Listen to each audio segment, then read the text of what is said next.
How old were you when you went to jail the first time? And how long did you stay? I think I was like 21. 21? Yeah, I was 21. I did a year. I got out, and then I did a year. I got out, and then I had other cases. So when I got out, I had other cases pending. So I did that year. I got out for like a few months. Then I went back. They gave me 12 years. And so I did 6 on that first bid. I was 22. Mm-hmm. Went to the walls, that's level 5 maximum security. Which is the highest level, correct? Highest level. Yeah. Highest level. Lifers. So you're People 22 years old. Yep. You're 22 years old, locked up next to people that are considered lifers, right? Yeah. They're not getting out. Yeah. Can you paint the picture? Please paint the picture for our viewers. What was it like to be able to walk into prison at 22 years old and be next to people that essentially they had a mentality that there is no getting out, so I can if I could speak, I can kind of do whatever it is that I want to do because there is no consequence. The consequence has already been given. Would you agree? Most definitely. So tell me what it was like for DaWann to walk into prison and be next to these people. Well, I'm trying to lay out that be vulnerable and transparent as I can because all that gangster stuff don't get you nowhere. But I believe it's just it's just a part of my DNA. But just to keep it all the way honest, you know what I'm saying? It was terrifying. So when I first came in there, it was terrifying because psychologically, mostly. It was the psychological because when I came in there, they had a sign. It was this sign is really what got me. I was built up off the word. Like when I went to church, I heard words. Listened to the word. I read the word.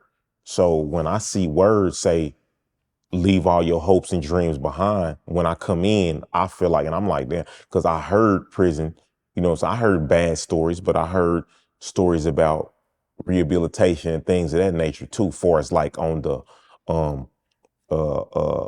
world view of it, like, how they try to publicize it on, on the news or, on the political platform where, when they trying to be professional about it, they'll call it the rehabilitation system, But when I go and I see, so I held on to that. I try to push all the negative stuff out the way because I'm trying to get through this. Yeah.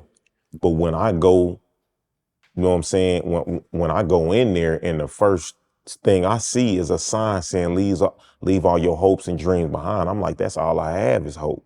Mm. You know what I'm saying? And y'all trying to strip me of that too. You know what I'm saying? So that really like broke me down. It broke me down to a point to where I was trying to build myself up to in preparation of this sentence that I got. But when I seen that sign, it broke me down to the point where I called back home.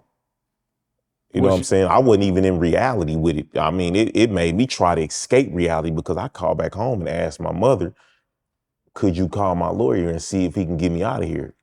And she was like, baby, you can't bond out from prison. And that crushed me. So that put you in a state. Initially, you had you were in a place of hope. I mean, in my mind, yeah, I was trying to hold on to hope because I was trying to give myself encouragement and inspiration on how I'm gonna get through this. Like, all right, because I talked to my lawyer. So when you get it, you know what I'm saying? It's like they say, it's easy to get into trouble, but it's a pathway and it's a hard way trying to get up out of it. You know what I mean? And so I was asking my lawyer when I got that 12 years, I'm like, man, this is my first actual sentence. That year, I thought that was rough. But now after getting that year and then they just throw 12 at me, I felt it was unbelievable. Like, right.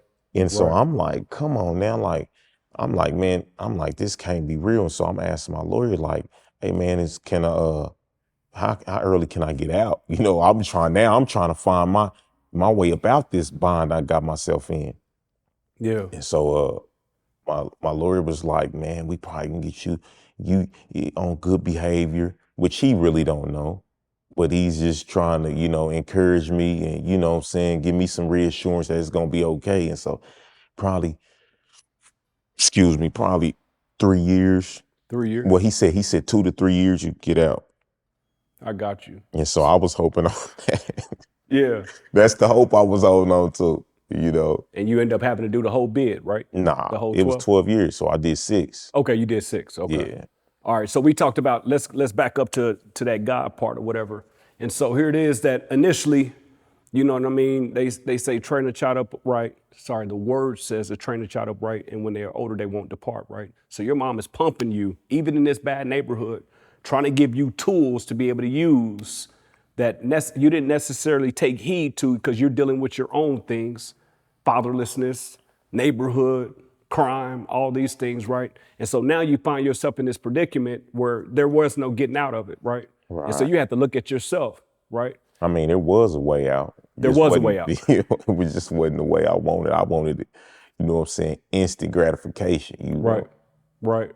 And so we talk about, and so you said that now you believe in God, right? So tell me about that journey, because I know that journey wasn't your standard or your typical journey, right? I mean, well, it wasn't my go-to standard, but it was a standard because it was something I could fall back on. Okay. So I'm gonna say that based off of my mother's faith, that's what, you know what I'm saying? That's what I basically, you know what I'm saying? I lived off the back of my mother's faith, so to speak. Because like I said, even in the midst of all the madness, when I used to you know, when I used to go in my mama's room, this is like fresh after she get off work. You know Yeah. what I'm saying? She working all day. Right. So my mama, she'd get off work and I go in her room just to check on her, see how she doing, whatever, and she be reading her Bible. Yeah. And so I asked her, I'm like, Mama, you just get off work? And she was like, yeah. I'm like, well, why you ain't relaxing? Why you reading the Bible? That was my understanding at the time. Like, I Right. don't think you to get off work and go read a book. Yeah. I just didn't know how important this Bible was though. Right. But I'm like, why you I thought, ain't you tired? And she was like, yeah, baby, a little bit, my feet hurt. I'm like, well, why you my relaxation would be like to watch some TV or something, you know what I'm Right. saying? Right. So Right.